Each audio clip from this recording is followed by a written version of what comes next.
Integridad y Sabiduría se complace en presentar desde la Conferencia Por Su Causa 2022. Pelea la buena batalla. Plenaria, la batalla no es una opción. Junto al pastor Miguel Núñez. Sean todos bienvenidos.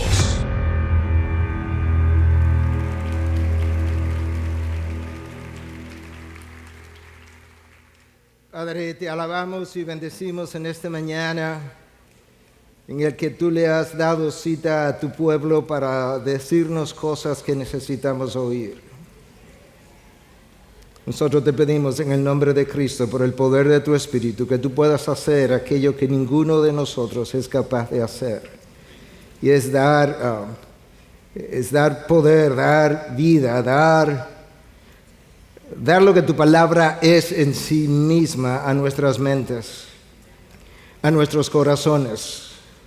Y de manera particular, Dios, yo te pido que en una hora como esta, en la que algunos de nosotros hemos sido debilitados por este virus que ha recorrido el mundo, yo quiero pedirte que tú puedas dar a conocer lo que tu palabra dice, que cuando nosotros somos débiles, entonces tú eres fuerte. Señor, en ti confiamos, lo hemos estado cantando, lo hemos estado diciendo, lo hemos leído, lo hemos predicado. Ayúdanos a vivirlo ahora, Señor. Señor, toma a tu siervo en tus manos, como se toma un micrófono, y habla por medio de él. Pon tus palabras en sus labios, tus pensamientos en el suyo, tus ideas. Y permite que cuando todo sea dicho y hecho, nosotros podamos entender, primero, la naturaleza de la batalla, y segundo, quién gobierna la batalla y de quién es el triunfo. En tu nombre, Jesús. Amén. Amén. Bueno, gracias a cada uno de ustedes por haberse hecho presente en esta mañana, y aquellos que todavía siguen llegando y los que nos están viendo por las redes. Como cada año, yo tengo el reto de introducir el fin de semana por completo y al mismo tiempo introducir el tema que a mí me toca o con el que me toca abrir, y eso es así año tras año, y cada vez que ocurre para mí sigue siendo el mismo reto. Pelea la buena batalla es el tema de toda la conferencia, y la batalla no es una opción, es el título de mi mensaje, y ambos títulos sugieren que nosotros estamos en medio de una batalla en la cual nosotros participamos independientemente de que nosotros queramos ser parte de ella o no. De hecho, ese es el vocabulario de toda la Biblia, pero en especial del Nuevo Testamento. Escucha simplemente un versículo del Nuevo Testamento inspirado por el Espíritu de Dios, escrito por el apóstol Pablo a los Efesios, en el capítulo 6, versículo 12. Porque nuestra lucha no es contra sangre y carne, sino contra principados, contra potestades, contra los poderes de este mundo de tinieblas, contra las fuerzas espirituales de maldad en las regiones celestiales. Queda claro a la luz de ese pasaje que nosotros estamos peleando una batalla contra alguien mucho más numeroso y poderoso que nosotros. Nota el énfasis del apóstol Pablo tratando de enseñarnos en medio de lo monumental de esta batalla. Él usa 4 veces la palabra contra. Pudo haberlo simplificado, pero no quiso. Contra principados, contra potestades, contra los poderes de este mundo de tinieblas, contra las fuerzas espirituales de maldad, fuerzas en las regiones celestiales, pero que ejercen enorme influencia aquí debajo. Satanás no es omnisciente, Satanás no es omnipresente, él no es omnipotente, pero a través de sus múltiples seguidores, él quiere imitar a Dios y como si él lo supiera todo y lo pudiera todo. Yo creo que para nadie es un secreto que nosotros estamos en medio de una batalla cultural descomunal al presente.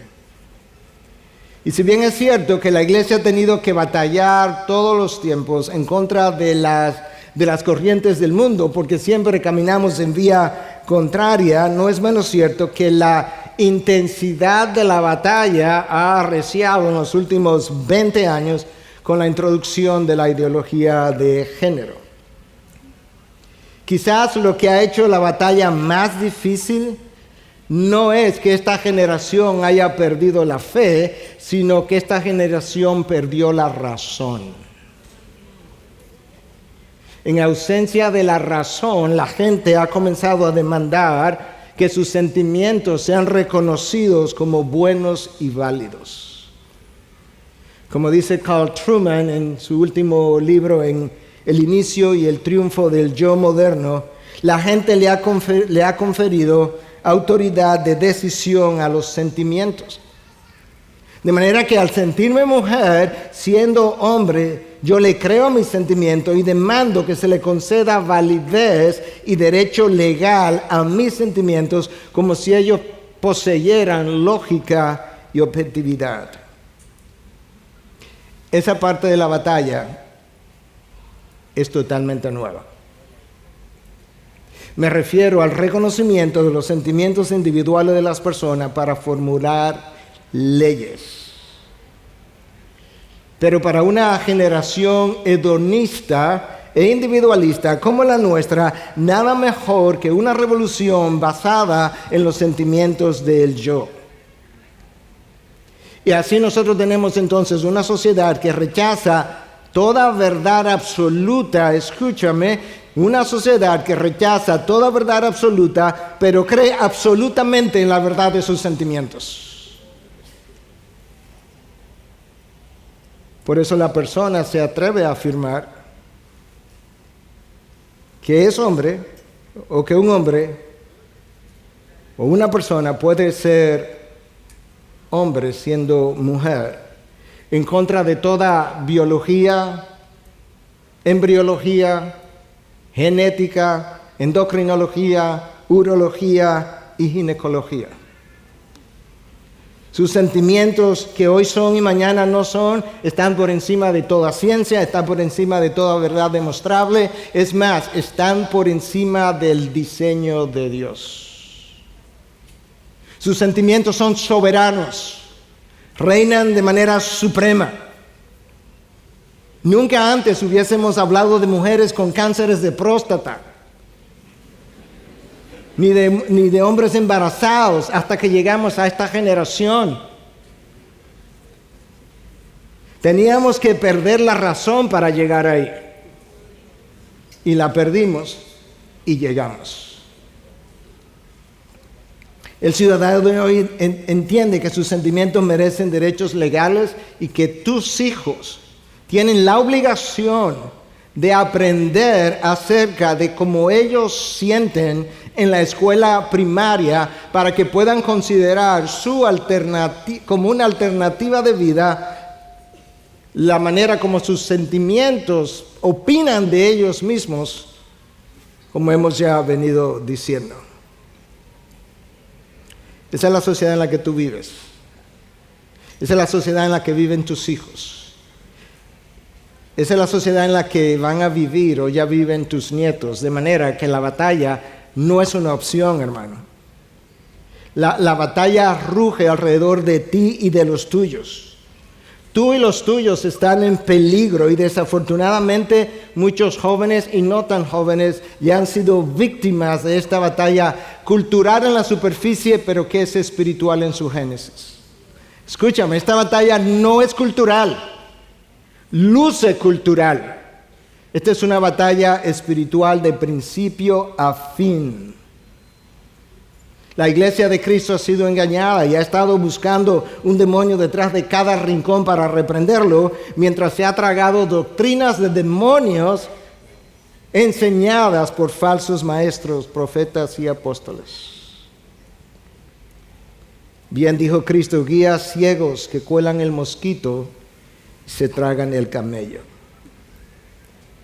Estamos en medio de esta batalla espiritual, pero escúchame, esta no es una batalla de poder. Las fuerzas de las tinieblas fueron desarmadas.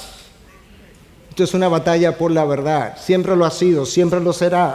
Hay razones suficientes para nosotros pensar, razones suficientes en la palabra de Dios, para nosotros afirmar que estamos en estado de guerra por la verdad de Dios desde el jardín del Edén.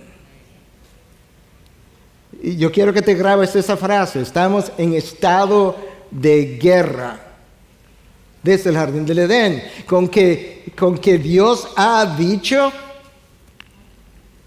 Con que Dios ha dicho, dijo la serpiente en el jardín, pero lo que Dios había dicho no estaba en entredicho para hacer la pregunta. Dios dijo, de un árbol no puedes comer, no de ningún árbol.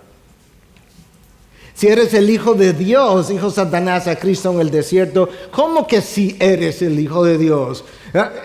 Dios había acabado de pronunciar en el río Jordán, este es mi Hijo amado en quien tengo complacencia. ¿Cómo te atreves a cuestionar lo que Dios acaba de afirmar? Satanás torció la verdad de Dios la primera vez y desde entonces la ha continuado torciendo a lo largo de los siglos. Y a través de sus mentiras ha esclavizado el mundo. Escucha lo que Juan dice en su primera carta en 5:19. El mundo entero está bajo el poder del maligno. Pero el poder que Satanás ejerce sobre el mundo tiene que ver con el hecho de que el mundo ha abrazado sus mentiras y hoy las vende a precios de ganga. Y no solamente el mundo las vende, el pueblo de Dios las ha comprado y las ha proclamado también. Hoy más que nunca, que en cualquier otro momento de la historia, los sistemas educativos, los sistemas políticos, los sistemas filosóficos, las redes sociales, las industrias del entretenimiento, Netflix, Disney World, Hollywood y aún las leyes que rigen las naciones están plagadas de mentiras que el enemigo ha usado para hundir la humanidad y ganar dominio sobre ella. Cuando el creyente abraza dichas mentiras, él o ella también queda bajo la influencia del enemigo. Es así, de ninguna otra manera, como el mundo entero yace bajo el poder del maligno. Es evidente al estudiar las Escrituras que el poder de Satanás radica en la mentira y en ningún otro lugar. Pero si no estás convencido, déjame volver a citarte al apóstol Pablo. El apóstol Pablo, por inspiración del Espíritu, mirando hacia los tiempos futuros, mirando en un momento dado donde el anticristo hará su aparición, donde verdaderamente podría haber cierta demostración de poder. Escucha cómo van a lucir estas demostraciones. Segunda carta a los Tesalonicenses, capítulo 2, versículos 9 y 10. La venida del impío será conforme a la actividad de Satanás. Escucha ahora, con todo poder y señales y prodigios como mentirosos. Y con todo engaño de iniquidad, prodigios mentirosos y engaño de iniquidad para los que se pierden porque no recibieron el amor de la verdad para ser salvos. Como no recibieron el amor de la verdad para ser salvos, el anticristo, la verdad que trajo el Cristo, el anticristo aparecerá con su mentira y engañará a muchos. Y lo hará a través de señales y prodigios mentirosos. Hermanos, Satanás no tiene otra arma más poderosa que la mentira desde el jardín del Edén. Satanás no hizo una sola demostración de poder a Adán y Eva. Satanás se le apareció al segundo Adán y no hace ninguna demostración de poder tampoco. Él simplemente lo que hace es que toma la verdad de Dios y la tuerce y eso se convirtió en algo poderoso. Escucha entonces, Dios, conociendo la raza humana, conociendo cómo le ha revelado la verdad en su creación, cómo le ha revelado la verdad en su interior, en el corazón del hombre, cómo Dios inscribió su ley, cómo continúa revelando esa verdad, la reveló en su palabra, la reveló a través de los profetas, la reveló a través de Cristo, a través de los apóstoles. Como no amaron esa verdad, escucha lo que Dios hará como juicio. Otra vez en 2 de Tesalonicenses, capítulo 2, continúa en el versículo 11 y 12. Por esto, ¿por qué cosa? Por esto, porque como no amaron la verdad, esto es lo que va a ocurrir. Dios les enviará un poder engañoso para que crean en la mentira. Dios mismo va a hacer eso, a fin de que sean juzgados todos los que no creyeron en la verdad, sino que se complacieron en la iniquidad.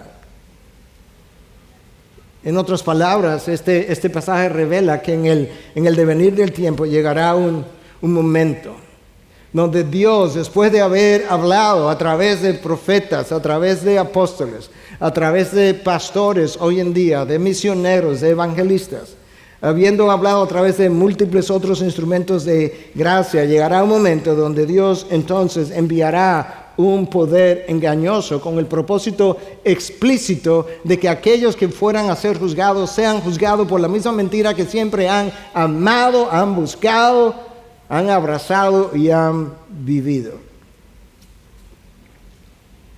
Y cuando yo veo lo que ha ocurrido en los últimos 20 años, y veo como gente inteligente dentro y fuera de la iglesia de Cristo ha abrazado estas mentiras que no tienen en buen dominicano ni pie ni cabeza, yo me he preguntado múltiples veces si ese tiempo no llegó ya.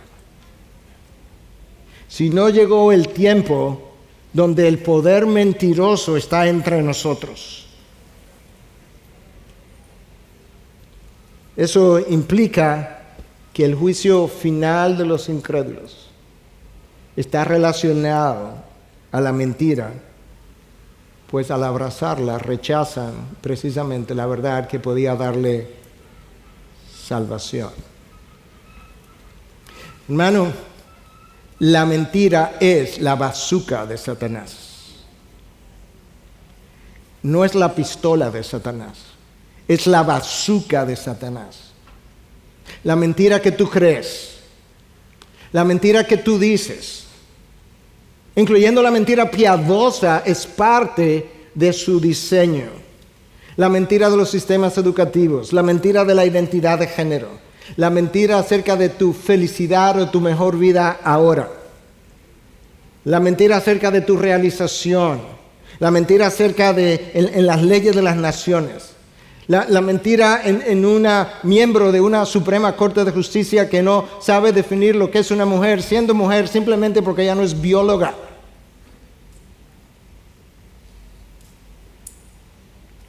Todo eso es parte de ese sistema.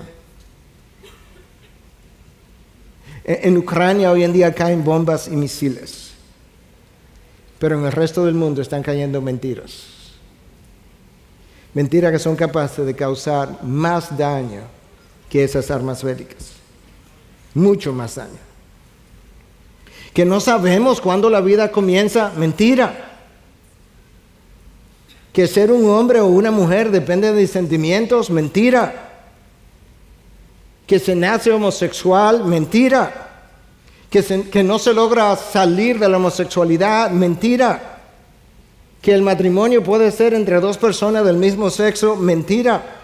Que un niño de 10 años o menos puede tomar decisiones para recibir cirugía y tratamiento hormonal para transicionar de sexo, mentira. Eso no es progreso, eso es abuso infantil. La batalla no es una opción. La batalla no es una opción, tus hijos están en juego, tus nietos están en juego. Nuestro mundo está ardiendo y lo que alimenta el fuego es la mentira del reino de las tinieblas. La victoria requerirá rescatar la verdad. y alguien tendrá que proclamarla. Y alguien tendrá no solamente que proclamarla, sino también vivirla. La verdad de Dios siempre ha tenido que ser proclamada por hombres empoderados por el Espíritu de Dios, dispuestos a gastar sus últimas energías de este lado de la gloria en beneficio del reino de los cielos. Dispuestos a gastar sus últimas energías. Tiene que imaginarte que está en estado de guerra. Tiene que imaginarte que está luchando, que está defendiendo un territorio que Dios te ha dado y que lo está defendiendo por la gloria del reino de los cielos, pero lo está defendiendo también por tu propia vida y la de los tuyos. Dejemos de jugar. Tus hijos y tus nietos están en peligro. La verdad que Adán dejó caer en el jardín del Edén necesita ser levantada, y Cristo así lo entendió. Cristo lo entendió y Cristo lo declaró. ¿Te imaginas que en un momento dado, ya en sus últimos momentos de vida, ya cuando a Cristo no le quedaban más que unas horas, Él está teniendo una entrevista con Pilato, una entrevista que muchos vemos simplemente como un juicio más para llegar a la cruz? No, aquí hay verdades extraordinarias declaradas, y Pilato está tratando de cuestionar qué es lo que Jesús es, a qué vino, a qué es lo que Él representa, y Cristo le dice: para esto, escucha, yo he nacido. Yo creo que ahí todos los oídos tenían que pararse y decir: un momento, escucha. El Rey del universo, el creador del universo, va a declarar la razón por la que Él nació. Para esto yo he nacido y para esto he venido al mundo, para dar testimonio de la verdad.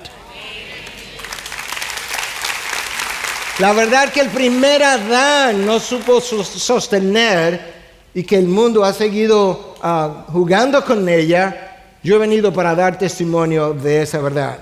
Si Satanás es el padre de mentira, Cristo es el camino, la verdad y la vida. Si Satanás es el destructor, Cristo es el redentor. Si Satanás es la muerte, Cristo es la vida. Y por Él peleamos, y por Él proclamamos la verdad. Y poder nosotros no solamente derramar gotas de sudor, sino gotas de sangre. Cuando el hombre perdió la verdad, él perdió el camino y él perdió la vida. Y cuando perdió la vida, perdió la luz. Y así quedó el hombre en tinieblas, en oscuridad y esclavizado al pecado. Por eso Cristo dijo: conoceréis la verdad y la verdad os hará libres.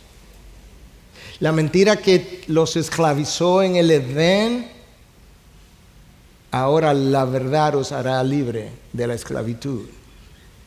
Esa es la batalla.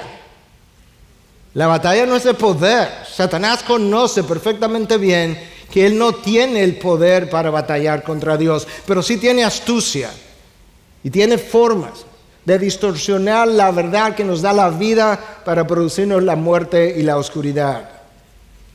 La guerra de palabras que él usó en el jardín del Edén, volvió a hacer uso de ella en el desierto cuando se enfrentó a Cristo. Y es así como esta batalla ha lucido como una guerra cultural, cuando es una guerra espiritual o una batalla espiritual. Ha lucido como una batalla cultural, no importa si fue en Egipto con su politeísmo, o si fue en Grecia con su fascinación por la sabiduría, o si fue en Roma con todos sus poderes y esplendor, o si es en Occidente con esta nueva ideología de género y la falta de valor por la vida. Al final la batalla no es cultural, es espiritual. Porque nuestra lucha no es contra sangre y carne, sino contra principados, contra potestades, contra los poderes de este mundo de tinieblas, contra las fuerzas espirituales de maldad en las regiones celestiales. Satanás ha sabido inducir el pensamiento humano de diferentes maneras, en diferentes épocas, en diferentes mentes. Él indujo a David a hacer un censo. ¿Tú puedes creer que en el día de mañana, imagínate hace 2000 años atrás, en el día de mañana hay una nueva ley que tiene que ver con un censo pero detrás del censo está Satanás. Algo tan remotamente no conectado en la mente de nosotros. Un censo y Satanás. Esas dos cosas no tienen nada que ver una con la otra. Satanás indujo a Pedro a oponerse a los planes de Cristo para salvarnos. Cristo tenía que ir a Jerusalén, tenía que sufrir en manos de las autoridades, tenía que ir a la cruz. Y Pedro, inducido por Satanás de una manera muy noble, un apóstol que caminó sobre las aguas, se para delante de él y dice: no, Señor, eso que jamás te acontezca, solamente para escuchar a Cristo decirte: apártate de mí, Satanás. Si Satanás pudo usar a Pedro, te puede usar a ti. Pero escucha, ¿tú recuerdas lo que Cristo le dijo? ¿Cuál fue el problema de Pedro en ese momento? ¿Tú sabes por qué me está diciendo eso, Pedro? Porque tú no tienes en cuenta las cosas de Dios, sino las cosas de los hombres. Y muchas de las consecuencias que los hijos de Dios cosechan es porque, habiendo abrazado las mentiras de Satanás, tampoco están teniendo en cuenta las cosas de Dios, sino las cosas de los hombres. Como si esta vida fuera todo lo que hubiera y lo mejor que hubiera. Satanás puso en el corazón de Ananías y Zafira vender una propiedad y mentir acerca de su precio, para luego sufrir las consecuencias y caer muertos. Detrás de la venta de una propiedad y la mentira de su precio estuvo Satanás. Cosas tan cotidianas como esas. De esa misma manera, las fuerzas de las tinieblas continúan influyendo en la mente humana y crean tendencias en las redes sociales. No trates de ser una tendencia, tú no sabes quién estará detrás de ti. Crean tendencias en las redes sociales, crean escuelas de pensamiento en las universidades, crean sistemas opresivos en los gobiernos totalitarios, sistemas que luego surgen supuestamente con la intención de ayudar a los más débiles para terminar oprimiendo a todo el mundo, porque eso es exactamente lo que la mentira hace. La mentira oprime, sofoca y mata. Y así vemos a América del Sur hoy en día yéndose detrás de una corriente de izquierda que niega a Dios, que es liberal, que es contraria a todos los valores de la fe cristiana. Es la verdad de Dios que liberta, no los gobiernos. Conoceréis la verdad y la verdad os hará libres. Y así estas huestes espirituales de maldad han logrado inducir a nuestra generación y la han llevado a través de una serie de creencias con consecuencias. Y esto es como la sociedad luce hoy en día. El matrimonio ha sido redefinido. La familia ha sido destruida. La educación ha ido pasando cada vez más en manos de los gobiernos. La infancia ha sido sexualizada.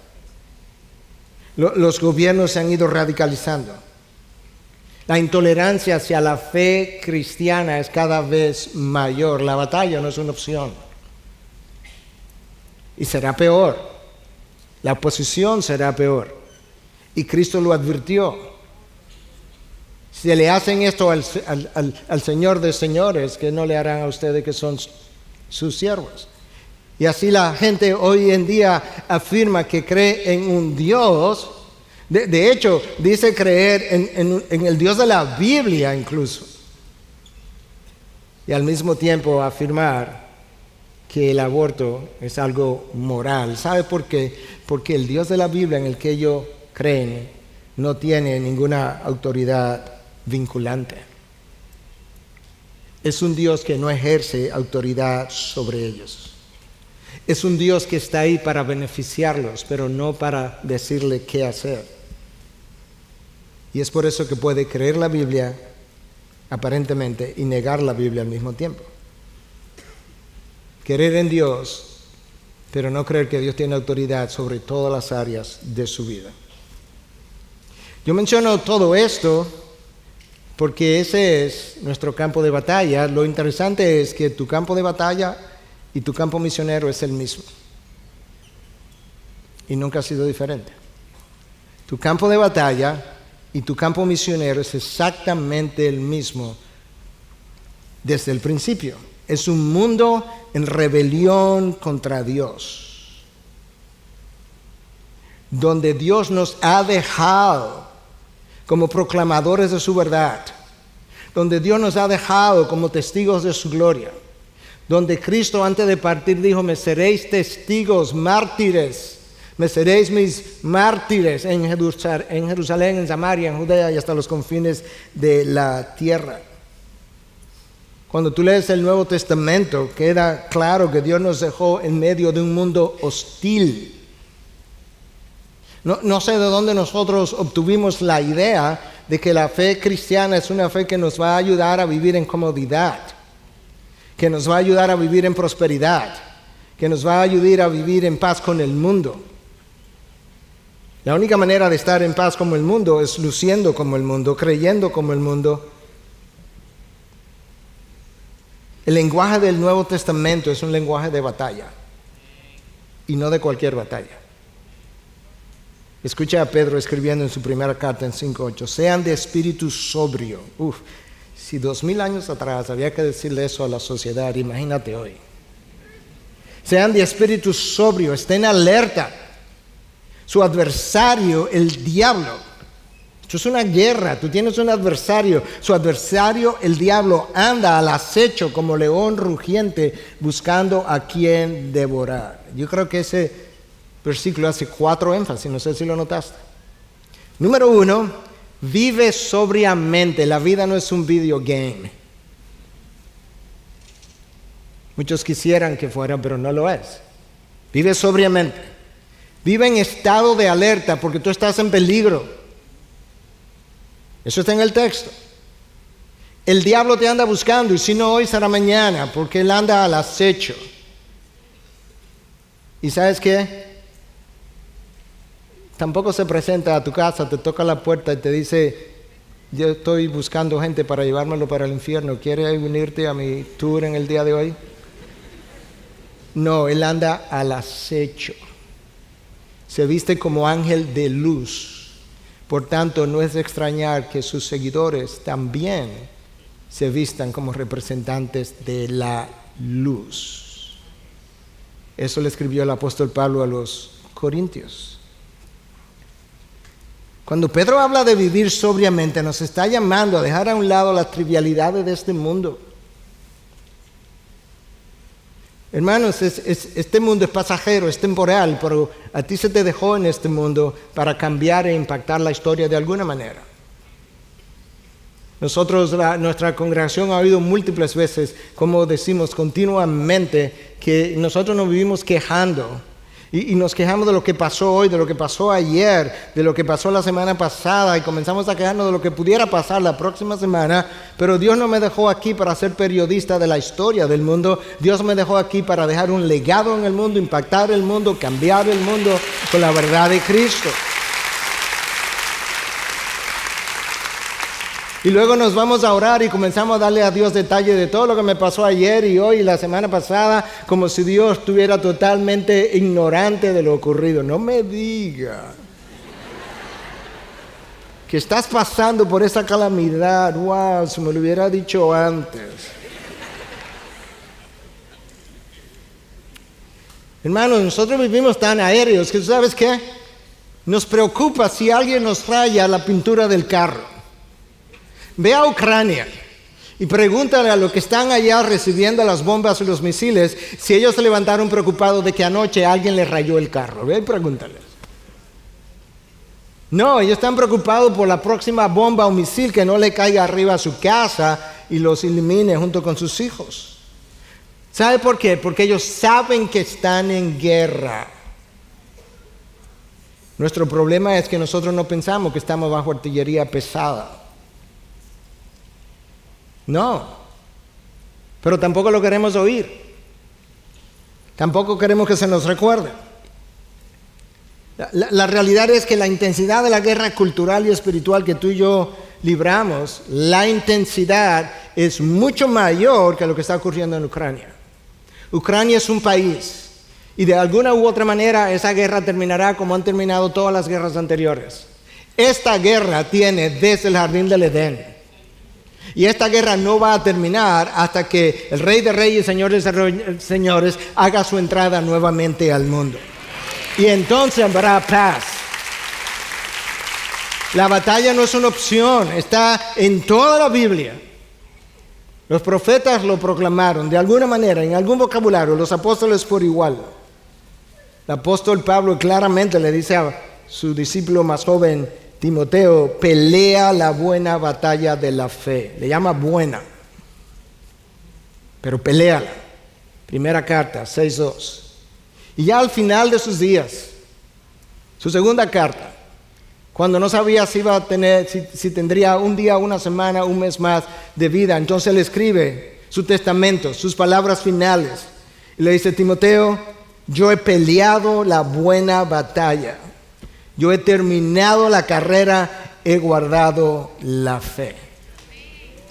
Pablo entendió la vida cristiana como una pelea. ¿Tú la entiendes como una pelea? ¿Tú entiendes la vida que Dios te ha entregado como una pelea? ¿Tú la entiendes como una pelea que tiene que ser peleada? Con intensidad, con sentido de urgencia, que ahora cuenta para siempre. ¿O te la imaginas más como un juego de mesa o un video game? Pablo no solamente entendió la vida cristiana como una pelea, la entendió como una pelea con un alto costo. Y entendía que valía la pena pelearla por el honor de Cristo y por su reino, pero también porque estaba en juego la eternidad de las almas. No la temporalidad de las cosas de este mundo. La pelea tiene una sola razón y es que peleamos por la verdad de Cristo. La verdad que Cristo vino a revelar, la verdad que Cristo dijo que para esto yo he nacido y para esto yo he venido, Pilato, para dar testimonio de la verdad. ¿Notaste que Cristo no dijo para dar testimonio de las verdades? No, porque la verdad desde el punto de vista de Cristo es una sola. Una sola unidad. Judas, medio hermano de Cristo, que no creyó en él en un principio, pensó que Cristo había perdido la cabeza junto con sus otros hermanos, pensaron de la misma manera. Él escribió una carta muy corta, un capítulo. Escucha lo que Judas dice, cuando él despertó a la realidad, y estoy aquí para ayudar a despertar a algunos de nosotros a la realidad que estamos viviendo. Judas escribe y dice en el versículo 3 de esa carta de un solo capítulo, amados, por el gran empeño que tenía en escribirles acerca de nuestra común salvación, tenía un gran empeño en escribirles acerca de nuestra salvación que tenemos en común. He sentido la necesidad de escribirle exhortándolos a luchar ardientemente por la fe que de una vez para siempre fue entregada a los santos. ¿Escuchaste lo que Judas dice aquí? Yo comencé a escribir una carta que tenía que ver simplemente con nuestra salvación común. Yo quería animarlos acerca de todas las bendiciones que nos ha traído la salvación. Pero de repente me sentí movido a escribirle acerca de la necesidad de contender, de luchar ardientemente por la fe. Es una sola que fue entregada de una vez y para siempre a los santos. Judas vio un peligro inminente e hizo algo al respecto. Judas se percató de que en medio de la iglesia habían enseñanzas falsas proclamadas por falsos maestros. Y dice, yo me sentí en la necesidad, la palabra traducida ahí como necesidad en el griego es anake, que literalmente significa me sentí comprimido, me sentí apretado. Es como que me dejaron sin aire. La condición en la que me encontraba me dejó sin aire de tal manera que cambié el motivo de mi carta. Y por eso le estoy exhortando a que luchen ferozmente, ardientemente, por la fe que le fue entregada a los santos de una vez y para siempre. Con esto Judas nos está diciendo que Dios nos entregó, cuando dice de una vez y para siempre, Judas nos está diciendo Dios nos entregó un grupo de doctrinas no para ser editadas con los cambios culturales, sino para ser proclamadas tal cual fueron recibidas. La palabra ahí traducida entonces como contender o luchar, en el original es epagonizomai, de donde viene la palabra agonizar. Tú estás oyendo, tú estás entendiendo el lenguaje del Nuevo Testamento. Esto no es un lenguaje de relajación. Esto no es un lenguaje de, como dirían en inglés, chill out, take it easy, de cógelo suave. No, agoniza. Es como si Judas nos estuviera diciendo, lucha hasta agonizar por la fe que ha sido entregada a los santos de una vez y para siempre. Lucha hasta agonizar. Así de intenso es el conflicto, así de intensa es la necesidad, así de apremiante es la hora. Y Judas estaba escribiendo en contra de la corrupción teológica y moral de sus días. Hoy más que nunca nosotros necesitamos hombres que puedan predicar la palabra con claridad moral, con precisión teológica, con fe en Dios y en su palabra, con santidad de vida, sin temor ni vergüenza. Nosotros necesitamos lo que muchas veces no tenemos. Pastores que le duelan las ovejas y estén dispuestas a protegerla de depredadores o depredadores. Cristo estaba preocupado por sus ovejas. Y les advirtió a los apóstoles en el Sermón del Monte, Mateo 7:15, cuidado de los falsos profetas.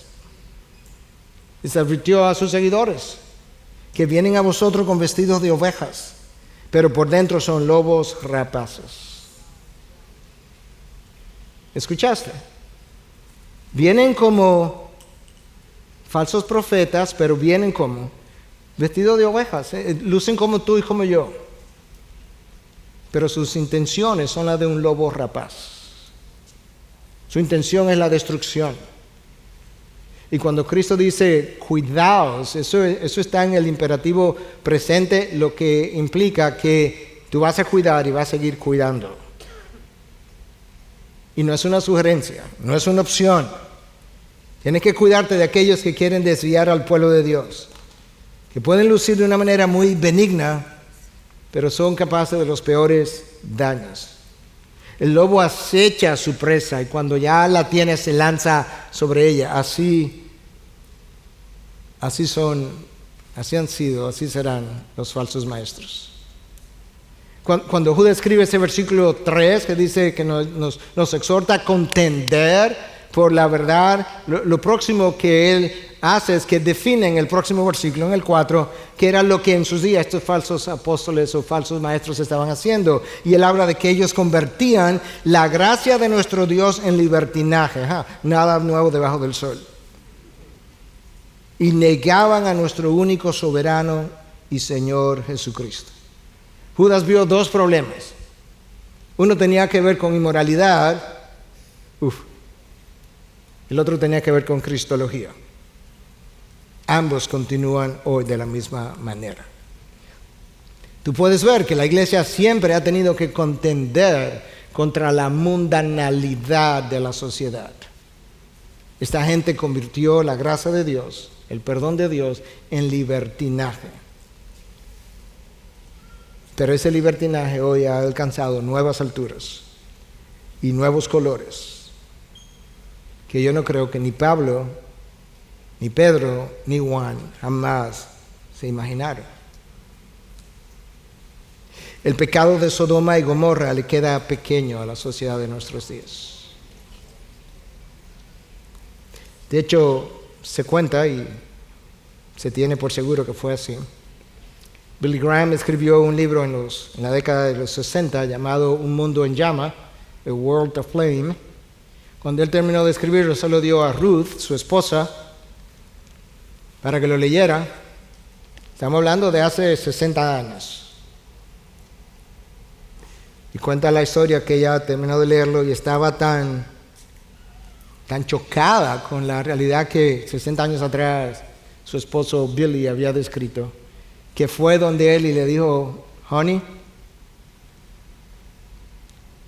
si Dios no juzga a nuestra sociedad, Él le debe una excusa a Sodoma y Gomorra. 60 años atrás. El pecado de Sodoma y Gomorra le queda pequeño a la sociedad de nuestros días. Lo que la Biblia describe de esas ciudades no se compara con la sexualización de la niñez que hemos estado viendo todos los días. Esa guerra llamada cultural, déjame leértelo tal cual lo escribí. Si hay un mensaje sobre el que yo luché por construir y tratar de decir las cosas tan claras y precisas como yo pudiera en medio de la debilidad del COVID pasado y todo lo demás, pues y por eso te lo voy a leer, y estoy tratando de seguir mis palabras tan cercanamente como yo pueda. Esa guerra llamada cultural para mí representa la mayor ofensiva satánica jamás lanzada sobre la raza humana, sobre todo en un momento donde la población ha perdido la razón. Esta es una ofensiva de todo el tamaño, a todos los niveles, patrocinadas y pagadas por instituciones y por millonarios detrás. Sus llamados a contender ardientemente. Nosotros tenemos un llamado a contender por la fe. Eso es un cuerpo doctrinal completo. La fe entregada de una vez y para siempre a los santos. De manera que tú y yo necesitamos contender no solamente por la Trinidad y la divinidad de Cristo y la encarnación y su crucifixión y su resurrección y su segunda venida y la divinidad del Espíritu Santo y doctrinas similares. Nosotros necesitamos contender en contra de todo lo anterior que yo te he estado describiendo. Necesitamos contender a favor de cada una de las doctrinas o de los pasajes que nos llaman a la obediencia. Escúchame, la fe cristiana tiene demandas pesadas. Cualquiera que proclame el Evangelio tratando de diluirlo y hacerte creer que ven a Cristo y todos tus problemas se van a arreglar. No, frecuentemente tú vienes a Cristo y todos tus problemas se empeoran. Porque antes tenías al mundo contigo y ahora lo tienes en contra. Y a veces tiene a tus hijos en contra, y a veces tiene a tus padres en contra, y a veces tiene a tal gato en contra, que no se ha convertido. La cruz de Cristo demanda que tú vivas una vida cristocéntrica o cruzcéntrica o cruciforme. Escúchame. Cualquier predicación que llame al cristiano a vivir una vida de comodidad deshonra la cruz de Cristo. Cualquier predicación que llame al cristiano simplemente a criar hijos exitosos y morales no representa la cruz. Cualquier predicación que reduzca nuestra misión a venir a la iglesia el domingo y los miércoles deshonra a Cristo, su cruz, su causa, el reino de los cielos, los profetas, los apóstoles y todos los demás.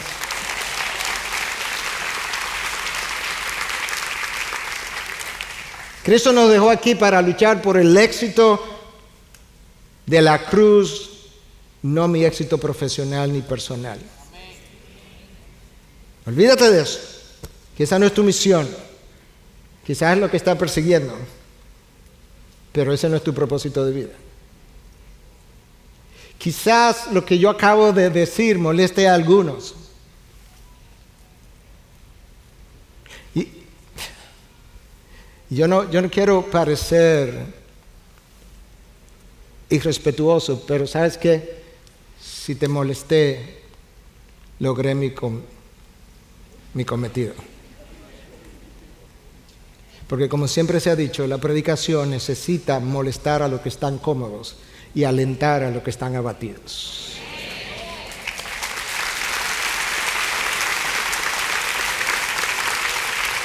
Estos no son tiempos para cobardes. ni para gente cómoda, ni para gente preocupada por su futuro aquí en la tierra, como si fuera a vivir la eternidad aquí, ni para gente que no esté dispuesta a darlo el todo por el todo. Escúchame el Cristo que predicamos. Si alguien viene a mí y no aborrece a su padre y madre, a su mujer e hijos, sus hermanos y hermanas, y aún hasta su propia vida, no puede ser mi discípulo. Yo no encuentro un lenguaje más violento, si tú quieres, que ese lenguaje. Tú y yo no podemos seguir jugando mientras nuestra sociedad se hunde, mientras tus hijos se pierden, mientras tus matrimonios se deshacen y mientras la fe cristiana es pisoteada. Seguir al Dios verdadero tiene un precio, no pequeño. Si estás pensando, bueno, pastor, quizás, pero a mí no me ha costado mucho, no estás viviendo la vida cristiana. Si te molesté, cumplí de nuevo mi propósito.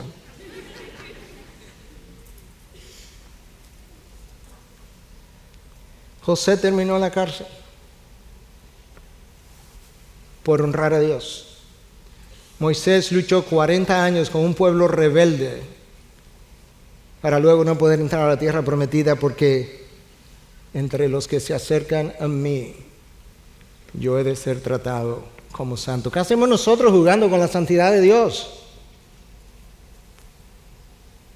O sea, tuvo que casarse con una prostituta para ejemplificar la deslealtad de Israel. Y luego Gomer no sabía ni cómo un esposo podía querer a una mujer como ella. Ezequiel perdió a su esposa y el Señor le dijo, no, ni la llore. No por tu esposa, sino porque este pueblo al que tú le predicas no vale la pena llorarlo. Juan el Bautista perdió la cabeza. Cristo fue crucificado. Esteban apedreado. Jacobo muerto a espada. Pedro, dice la tradición, que fue crucificado boca abajo, y Pablo decapitado, y tú y yo jugando bolitas. Y todos ellos murieron por defender la verdad.